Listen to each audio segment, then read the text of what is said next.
الحمد لله نحمده ونستعينه ونستغفره ونؤمن به ونتوكل عليه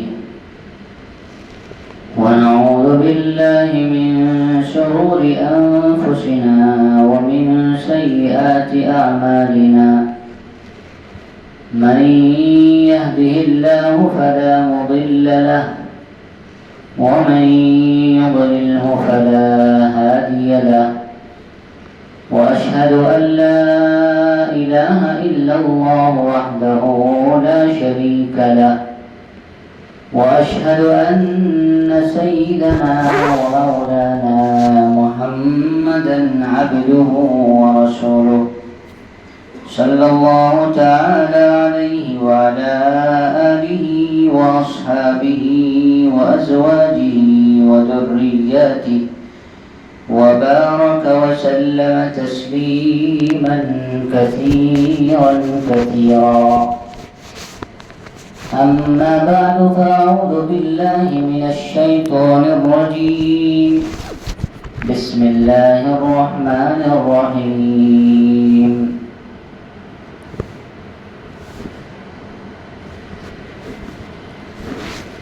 وأنفقوا مما رزقناكم من قبل أن يأتي أحدكم الموت فيقول رب لولا أخرتني إلى أجل قريب فأصدق وأكن من الصالحين.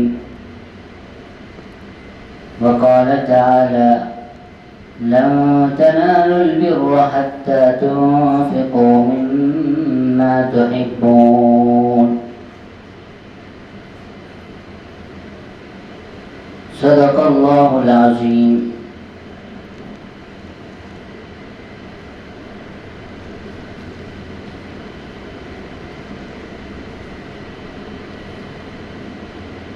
وقال النبي صلى الله عليه وسلم إذا مات الإنسان انقطع عمله إلا ثلاث: صدقة جارية أو علم ينتفع به أو ولد صالح يدعو له أو كما قال النبي صلى الله عليه وسلم. بہت ہی عزت اور احترام کے مستحق میرے بھائیوں، بزرگوں اور دوستوں، گزشتہ جمعہ کو میں نے آپ حضرات کے سامنے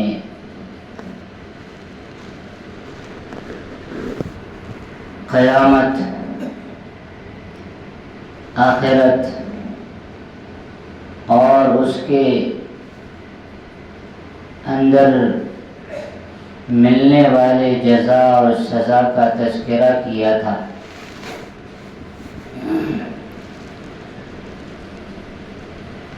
کہ نیک لوگ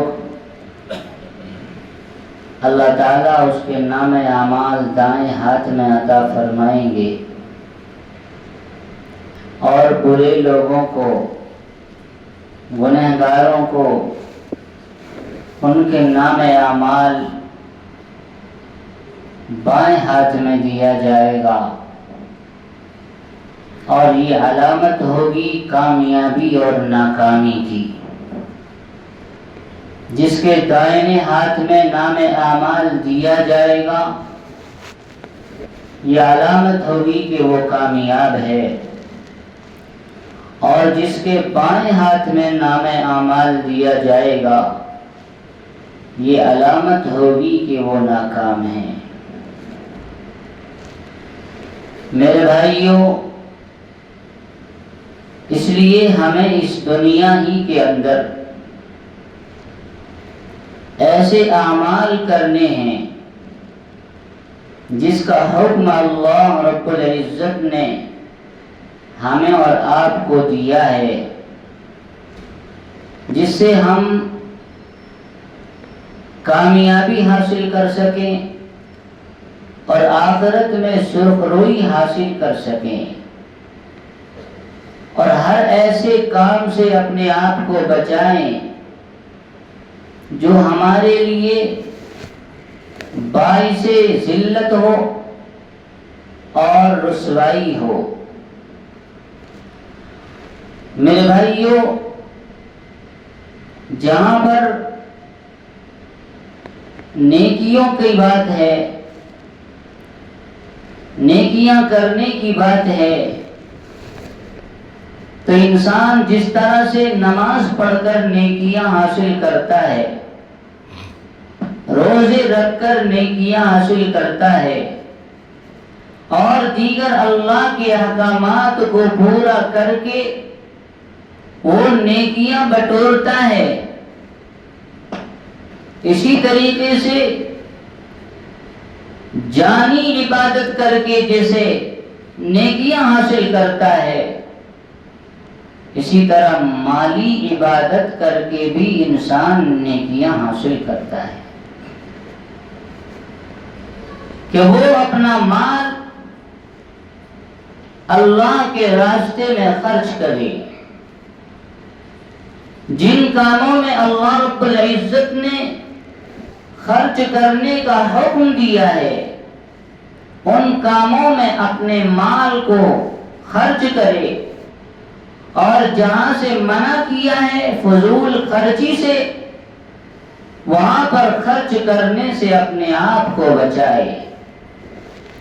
قرآن کریم میں بہت سی ایسی جگہیں ہیں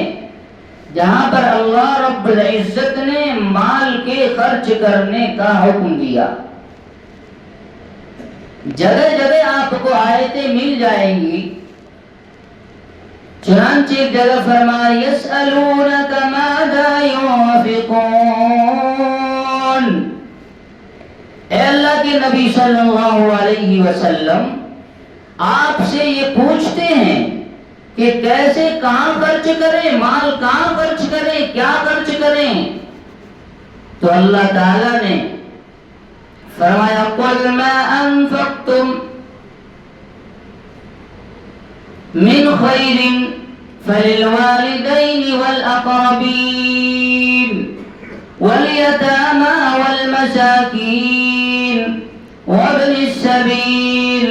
وَمَا تَفْعَلُوا مِنْ خَيْرٍ فَإِنَّ اللَّهَ بِهِ عَلِيمٌ۔ آپ بتا دیں مَا أَنفَقْتُم مِّنْ خَيْرٍ، جو بھی تم خرچ کرو گے بھلائی کے کاموں میں، اچھائی کے کاموں میں، اس سے کیا بھلائی اور اچھائی سے مراد والدین کے لیے ہوں، فَلِلْوَالِدَيْنِ وَالْأَقْرَبِينَ، والدین کی خدمت کے لیے ہو، یہ بھی اچھائی کا کام ہے، یا پھر جو رشتہ دار ہیں، اعزاء و اقارب ہیں، محتاج ہیں، ضرورت مند ہیں، ان میں خرچ کرتے ہیں، وَالْيَتَامَى وَالْمَسَاكِينَ، یتیموں پر خرچ کرتے ہیں، اور جو ہے مساکین ہیں اس پر خرچ کرتے ہیں۔ یہ خرچ کرنے والے اچھائی کے کاموں میں خرچ کرنے والے ہیں۔ وَمَا تَفْعَلُوا مِنْ خَيْرٍ، اور جو بھی تم جو ہے بھلائی کے کام کرتے ہو، جس بھلائی اور اچھائی کے راستے پر تم خرچ کرتے ہو، اللہ فرماتے ہیں اللہ جانتا ہے۔ فَإِنَّ اللَّهَ بِهِ عَلِيمٌ، تم نے کس نیت سے خرچ کیا، کس اخلاص کے ساتھ خرچ کیا، تمہارے خرچ کرنے میں تمہاری نیتیں کیا ہیں؟ کیا تم اللہ کی رضامندی چاہتے ہو اس خرچ کے ذریعے سے، یا پھر تم نام و نمود چاہتے ہو کہ لوگ ہماری واہواہی کریں، ہمارے جو لوگ ہمیں جو ہیں کہیں کہ یہ بڑا سخی انسان ہے؟ کیا تمہاری مراد ہے، تمہاری کیا نیتیں ہیں جس کی بنیاد پر تم خرچ کر رہے ہو؟ اللہ کہہ رہے ہیں وَمَا تَفْعَلُوا مِنْ خَيْرٍ فَإِنَّ اللَّهَ بِهِ عَلِيمٌ، اللہ کی ذات جانتا ہے۔ اللہ تعالیٰ کو پسند کیا ہے، کیسا خرچ کرنا پسند ہے؟ اس کو اللہ نے فرمایا لن تنالوا البر حتى تنفقوا من خير لن تنالوا البر حتى تنفقوا مما تحبون۔ فرمایا اللہ تعالیٰ کو کیا پسند ہے، کیسا خرچ کرنا پسند ہے؟ اللہ کو وہ چیزیں خرچ کرنا پسند ہے جو جس کی تمہارے دل میں محبت ہے۔ پسندیدہ چیز اللہ کے راستے میں تم خرچ کرو، یہ اللہ کو پسندیدہ ہے اور یہ تمہارے لیے سرخ روئی کا باعث بننے والا ہے۔ تم نیکیوں نہیں پا سکتے، لن تنالوا البر، تم نیکیاں نہیں پا سکتے حتی تنفقوا مما تحبون، جب تک کہ تم ان چیزوں میں سے خرچ نہ کرو جو تمہارے دل کو بھاتی ہے، جسے تم محبت کرتے ہو۔ یہ آیت جب نازل ہوئی، صحابہ کرام رضوان اللہ تعالی علیہم اجمعین اپنی محبوب چیزوں کو خرچ کرنے لگے۔ حضرت ابو طلحہ انصاری رضی اللہ تعالی عنہ کے پاس مسجد نبوی کے اطراف میں ہی ایک باغ تھا جو بہت پسندیدہ باغ تھا، بہت گنجان باغ تھا، بہت سے وہاں سے جو ہے پھل جو ہے مہیا کیا کرتے تھے، اور اس کے اندر ایک کنواں تھا جس کے پانی میٹھے تھے۔ کبھی کبھار اللہ کے نبی صلی اللہ علیہ وسلم خود بھی اس کنویں پر جا کر پانی نوش فرمایا کرتے تھے۔ جب یہ آیت سنی حضرت ابو طلحہ رضی اللہ تعالیٰ عنہ اللہ کے نبی صلی اللہ علیہ وسلم کی بارگاہ میں حاضر ہوئے اور فرمایا کہ اے اللہ کے نبی صلی اللہ علیہ وسلم، اللہ کی طرف سے یہ نازل ہوا ہے کہ جو چیزیں تمہیں پسند ہو اسے خرچ کرو، تو اے اللہ میں اپنا یہ باغ جو مجھے بہت ہی زیادہ پسند ہے میں اللہ کے راستے میں خرچ کرتا ہوں، آپ کے اختیار ہے، آپ جہاں چاہیں اسے دینی کام میں خرچ کر دیں۔ تو اللہ کے نبی صلی اللہ علیہ وسلم نے فرمایا کہ اس باغ کو تم اپنے اقربا میں تقسیم کر دو، ایسا اقربا میں اپنے رشتہ داروں میں تقسیم کر دو۔ چنانچہ اس باغ کو حضرت ابو طلحہ رضی اللہ تعالیٰ عنہ نے اپنے رشتہ داروں میں تقسیم کر دیا، بانٹ دیا۔ اللہ تعالیٰ کو پسند ہے محبوب چیز، اور جس پر نیکیاں اللہ تعالیٰ بے حد عطا فرماتے ہیں۔ قرآن کریم میں مثال بھی دی گئی کہ جو لوگ اللہ کے لیے خرچ کرتے ہیں، ایک کے بدلے 100 گنا تک 70 اور اس سے بھی کئی زیادہ بڑھا کر دیا جاتا ہے۔ یہ اللہ کے راستے میں خرچ کرنے کا جذبہ اللہ رب العزت نے مسلمانوں کے دلوں میں پیدا فرمایا ہے، اور چونکہ قرآن کریم جگہ جگہ پر اللہ کے راستے میں خرچ کرنے کا اعلان کیا، اور یہ آیتیں مسلمان جب سے قرآن کریم نازل ہوئی اور اللہ کے احکامات نازل ہوئے، مسلمانوں کے کانوں میں یہ آیتیں آتی رہی۔ چنانچہ جب سے قرآن کریم نازل ہوا تب سے آقا مدنی صلی اللہ علیہ وسلم سے لے کر آج تک کی پیارے آقا صلی اللہ علیہ وسلم کی امت اللہ کے راستے میں اپنا مال کو خرچ کرنا اپنے لیے سعادت سمجھتی چلی آ رہی ہے، اور آج بھی امت اللہ کے راستے میں مال خرچ کر رہے ہیں۔ کوئی مسجدیں بنوا رہا ہے، کوئی مدرسے بنوا رہے ہیں، کوئی اور دینی رفائی کاموں میں خرچ کر رہے ہیں۔ یہ یقیناً اللہ رب العزت کی حکم کی بنیاد پر ہے، وہ یقیناً اللہ کی رضامندی اور خوشنودی چاہتے ہیں۔ تو میرے بھائیوں، اللہ کے نبی صلی اللہ علیہ وسلم نے فرمایا اذا مات الانسان، جب انسان مر جاتا ہے، دنیا سے رخصت ہو جاتا ہے، تو اس کے اعمال،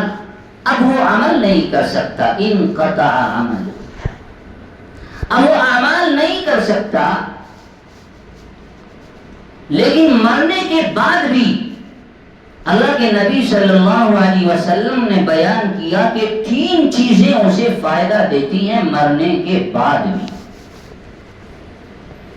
یہ پیارے آقا صلی اللہ علیہ وسلم کی تعلیم ہے. ظاہر سی بات ہے کہ ہر مسلمان اللہ کے فرمان پر اور پیارے آقا صلی اللہ علیہ وسلم کی تعلیمات پر سچے دل سے یقین کرتا ہے اور اس پر ملنے والے اجر پر بھی یقین کرتا ہے. لہذا ہر مومن اور مسلمان کی یہ کوشش ہوتی ہے کہ وہ اپنا مال اللہ کے راستے میں خرچ کرے. میرے بھائیو، اسی جذبے کے تحت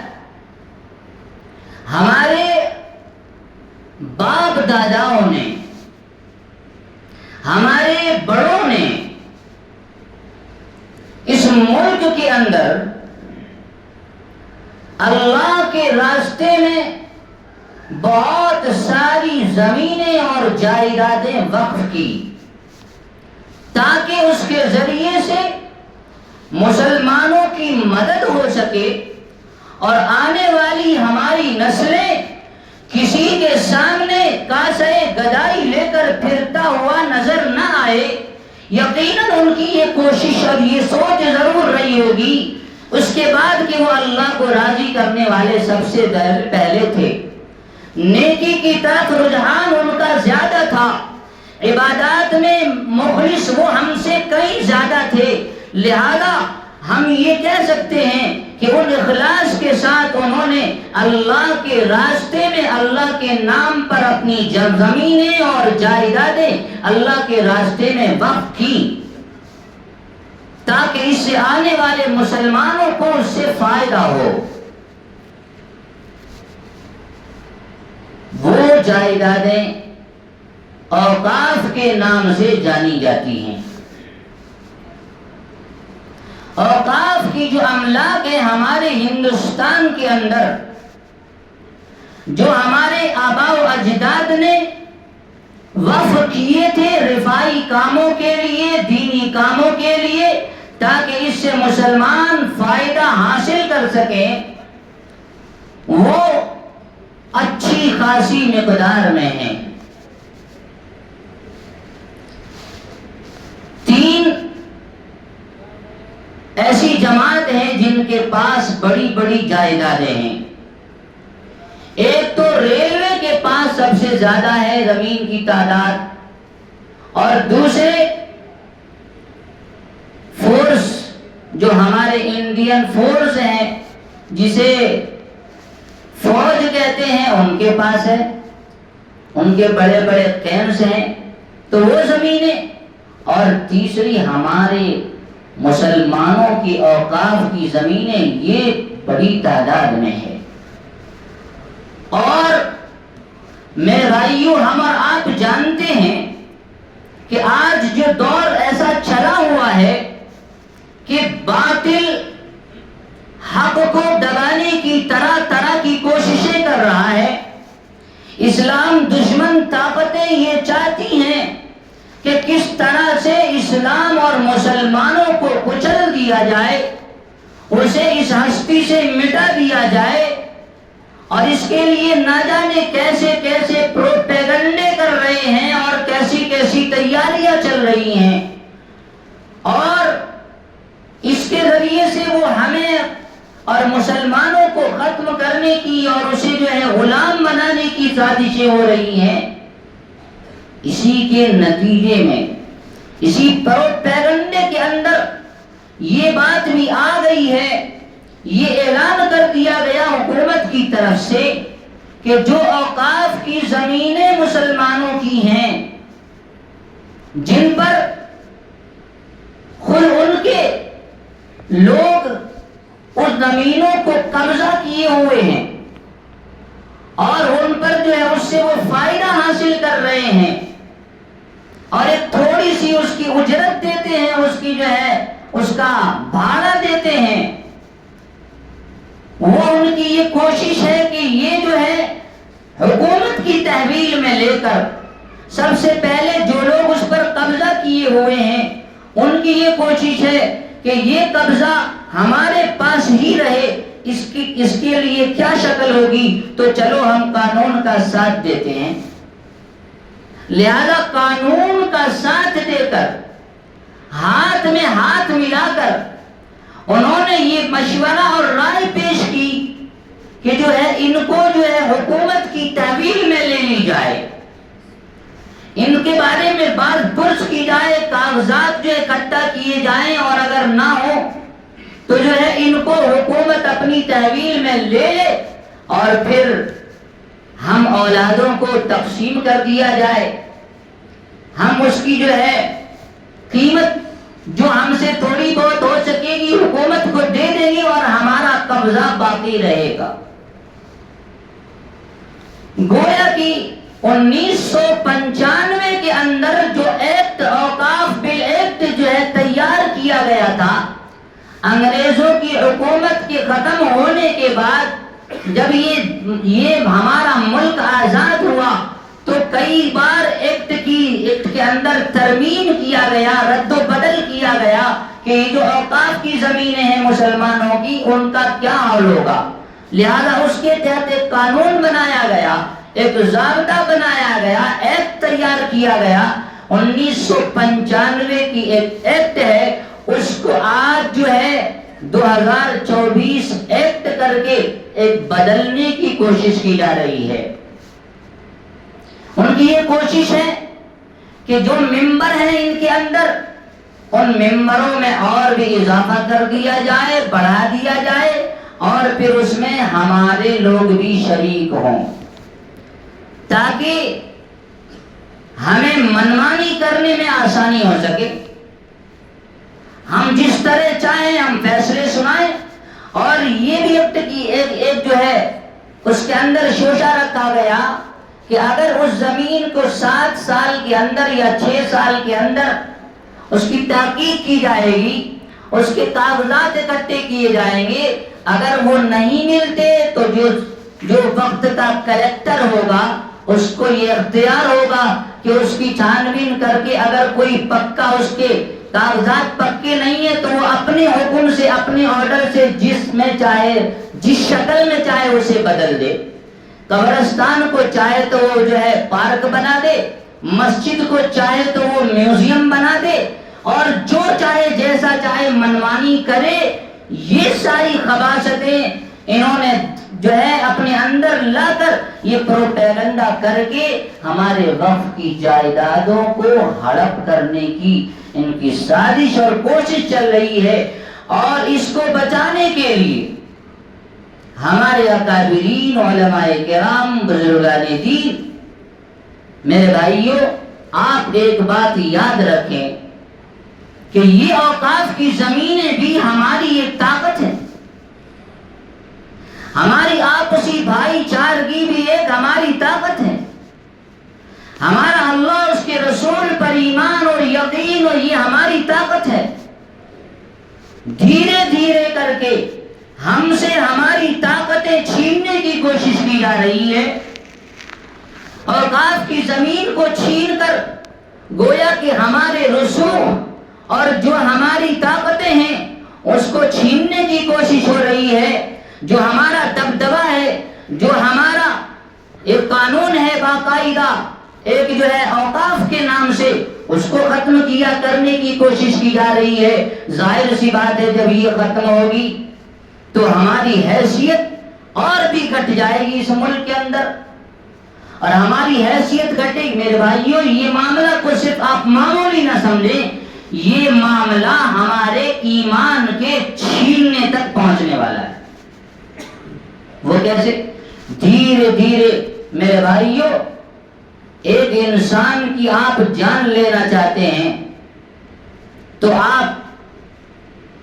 اس کے پورے اعضاء اگر صحیح سالم ہے تو آپ کے لیے دشوار ہوگا اس کی جان لینا. لیکن اگر آپ پہلے اس کے ایک ہاتھ کو شل کر دیں، آپ اس کے ایک پیر کو کاٹ دیں، پھر ان سے بھیڑنا آسان ہو جاتا ہے، ان سے لڑنا آسان ہو جاتا ہے. پھر آپ اس پر جس طرح چاہے حملے کر سکتے ہیں.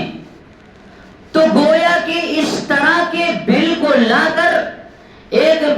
جو اسلامی طاقت ہے اس کو کمزور کرنے کی کوشش کی جا رہی ہے، تاکہ اس کے ایک ہاتھ کو اور ایک پیر کو کاٹ دیا جائے. یہ کمزور ہوں گے، غلامی کی زندگی پر آئیں گے، اور جب یہ غلام ہوں گے تو پھر ہمارے لیے ان پر حکومت کرنا آسان ہوگا. ہم منمانی کریں گے، جیسی ہم چاہتے ہیں ویسی زندگی بسر کرنے پر اسے مجبور کریں گے. ہم چاہتے ہیں کہ سارے لوگ کفریہ نعرہ لگائیں تو یہ لگانے پر مجبور ہوں گے. ظاہر سی بات ہے جب ہم کفریہ نعرے لگائیں گے ہمارا ایمان ہم سے، ہمارے دلوں سے نکلتا چلا جائے گا، نکلتا چلا جائے گا. اور ایک وقت آئے گا کہ ہم نہ چاہتے ہوئے بھی کفر کے اپنانے پر اور شرک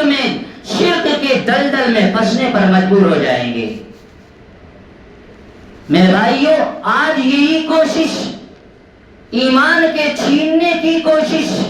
کی بنیاد پر آج جو ہمارے بچے اور بچیاں ارتداد کے راستے پر جا رہی ہیں، یہی وجہ ہے کہ ان کا ایک پروپیگنڈا ہے، ان کا جو ہے ایک پلاننگ ہے. انہوں نے جوانوں کو تیار کیا ہوا ہے کہ مسلم بچیوں کو پھسلاؤ، ان کو جو ہے وعدے دو، ان کو جو ہے باقاعدہ ان کو جو ہے لاکھوں روپیہ دے کر تیار کیا گیا. ان کو گھر اور زمین دینے کے وعدے ان کے ساتھ کیے گئے کہ تم اگر ایک مسلم بچی کو لاتے ہو اور جو ہے اپنے اس سے نکاح کرتے ہو تو ہم تمہارے لیے گھر کا انتظام کریں گے. یہ سارے پروپیگنڈے ہمیں بتا رہے ہیں کہ جو ہے یہ کوششیں بھی یقیناً ہمارے ایمان کو ہم سے چھیننے کی کوشش کی بنیاد پر ہو رہی ہے. اس لیے میرے بھائیوں، ہمیں ہوشیار ہونا ہوگا، ہمیں بیدار ہونا ہوگا، ہمیں اپنے جو ہے اوقاف کی حفاظت کے لیے کھڑا ہونا ہوگا. ہاں، ہم یہ مانتے ہیں کہ ہماری جو اوقاف کے ذمہ دار تھے ان کی کوتاہی کی وجہ سے جو مسلمانوں کو امداد ہونی چاہیے تھی، جو غربا اور مساکین کو جو مدد ملنی چاہیے تھی اس کے ذریعے سے وہ نہیں مل سکی. میں اعلان کر رہا ہوں اجتماعی شادیاں ہیں اور ڈاکیومنٹس کیا کیا ہونا وہاں ہے، ہمارے پاس ڈیٹیل کچھ ہوگا.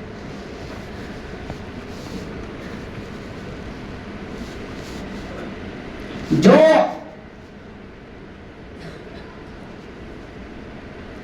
اوقاف کی زمین ہے، اگر ہم نے ان کے بارے میں یہ کہہ رہا تھا کہ ہماری کوتاہیاں ہوئیں، بہت بڑی کوتاہیاں ہوئیں، جس کی وجہ سے آج ہم اور آپ بھی نہیں جانتے اوقاف کس چلیے کا نام ہے. میرے بھائیوں،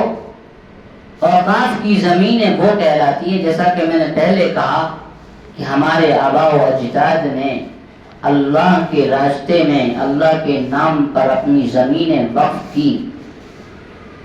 کہ اس کے ذریعے سے آنے والی نسلوں کو، مسلمانوں کو فائدہ پہنچے.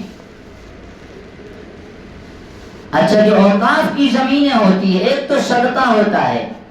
صدقے کا فائدہ وقتی طور پہ ہوتا ہے. ہم نے 100 روپے دیے، اس کا ہمیں جو اجر ملنا ہے 10 گنا سے 100 گنا 70 گنا جو ملنا ہے مل گیا. اور کسی نے جو ہے مان لیجیے اس مسجد کے اندر کوئی فین لگوا گیا، کوئی جو ہے اس کے لیے چھت کا انتظام کر دیا، کوئی اس کے لیے اینٹ کا انتظام کر دیا گیا، یہ صدقہ جاریہ کہلاتا ہے. اس کے بھی صدقے جاری ہوتے ہیں. اور اوقاف کی ایک شکل ہے جو اللہ کے راستے پر وقف کی جاتی ہے تو اس کا کوئی مالک نہیں ہوتا.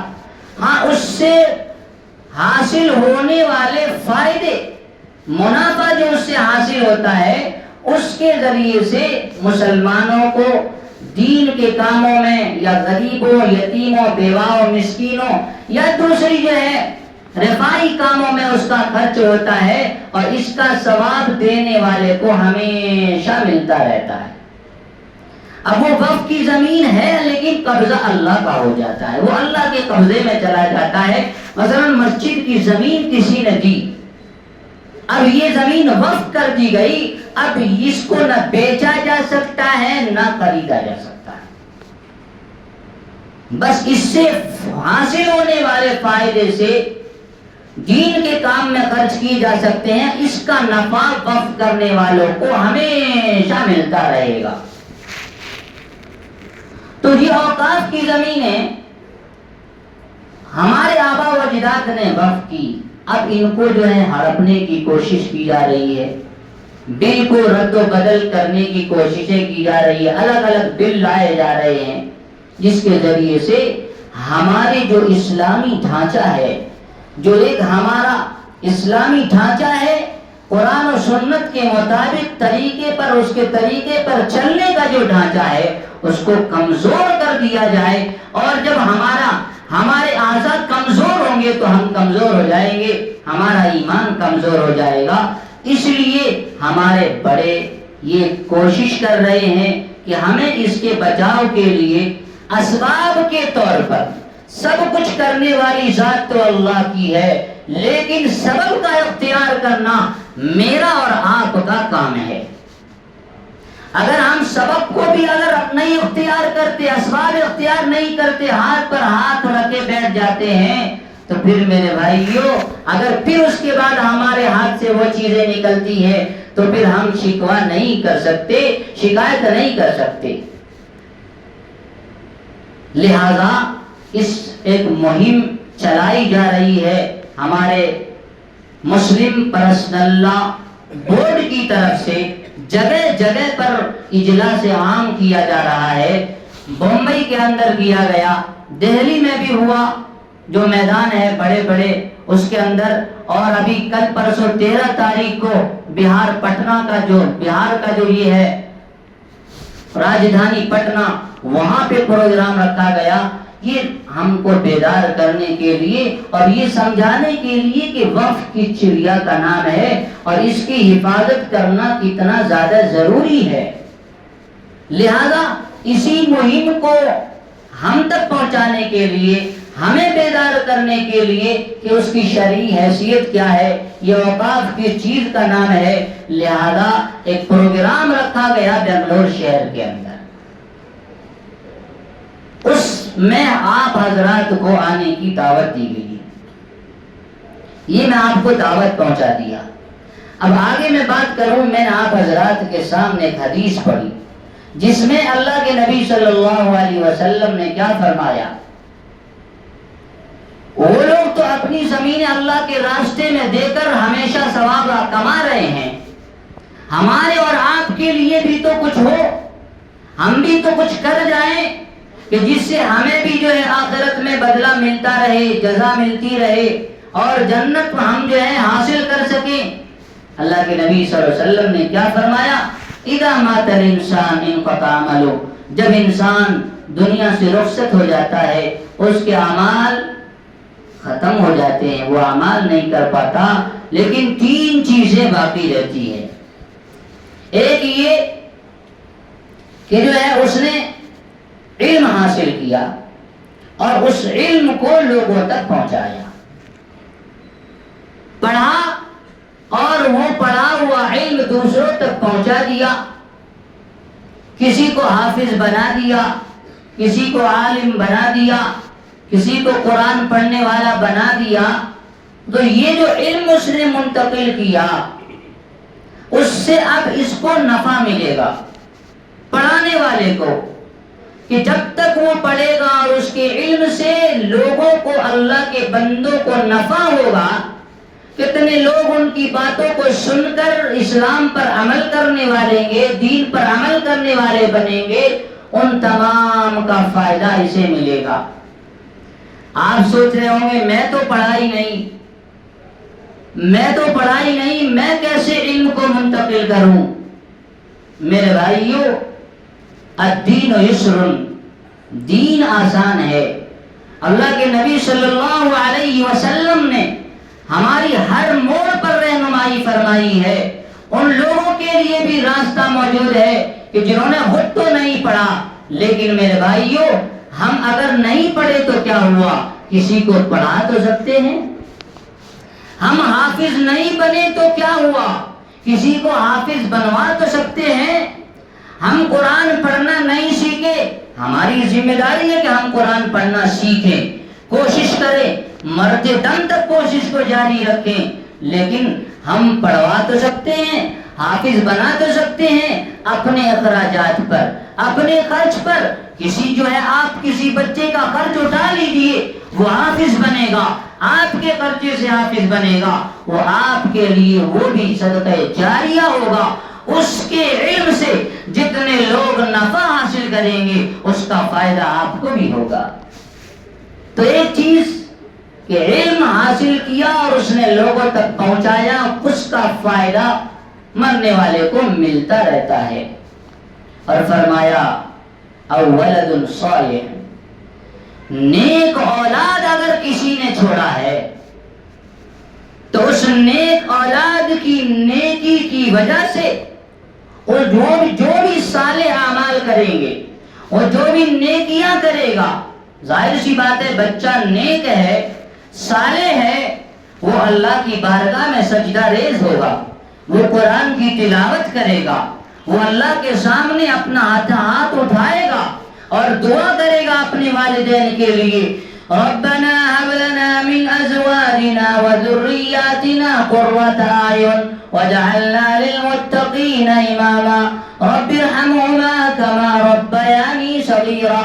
بہت ساری دعائیں قرآن کریم اور احادیث مبارکہ میں آئی ہیں کہ والدین کے لیے نیک صالح اولاد دعا کرتی ہیں، تو یہ اس کے لیے وہ بھلے دنیا سے چلا گیا لیکن اس کی اولاد جو نیک ہے، جو صالح ہے، جو نیکیاں کرتا ہے، اللہ کے راستے میں اپنا مال خرچ کر رہا ہے، اپنے باپ کو اس کا ثواب پہنچا رہا ہے، مسجد میں کسی چیز کی ضرورت ہے وہ لگوا کر اس کا وہ نیت اس کی یہ ہے کہ اس کا ثواب میرے والد مرحوم کو، میری والدہ مرحومہ کو پہنچے، یہ اس کی صالحیت کی بنیاد پر، وہ اس کے نیک ہونے کی بنیاد پر یہ ایسا کام کر رہا ہے، لہذا اس کا ثواب بھی ان والدین کو ملے گا۔ اور تیسری چیز فرمایا کہ صدقہ جاریہ، مسجد میں یا کئی مدرسے میں یا کوئی ایسی جگہ جہاں پر لوگوں کو پانی کی سخت ضرورت ہے، میرے بھائیوں یہ پیارے آقا جناب محمد رسول اللہ صلی اللہ علیہ وسلم خود عمل کر کے بتایا ہے، اور صحابہ کرام میں سے خلفائے راشدین پہلے درجے میں اس پر عمل کرنے والے ہیں۔ اللہ کے نبی صلی اللہ علیہ وسلم کے پاس غزوہ احد کے موقع پر ایک شخص جو ہے اس کے پاس 7 باغات تھے، اس نے جو ہے وہ غزوہ احد میں شریک ہوا اور جا کر شہید ہو گیا۔ اس نے اللہ کے نبی صلی اللہ علیہ وسلم سے کہا تھا کہ اے اللہ کے نبی صلی اللہ علیہ وسلم اگر میں نہ رہا دنیا میں تو یہ میرے جو 7 باغ ہیں یہ آپ کے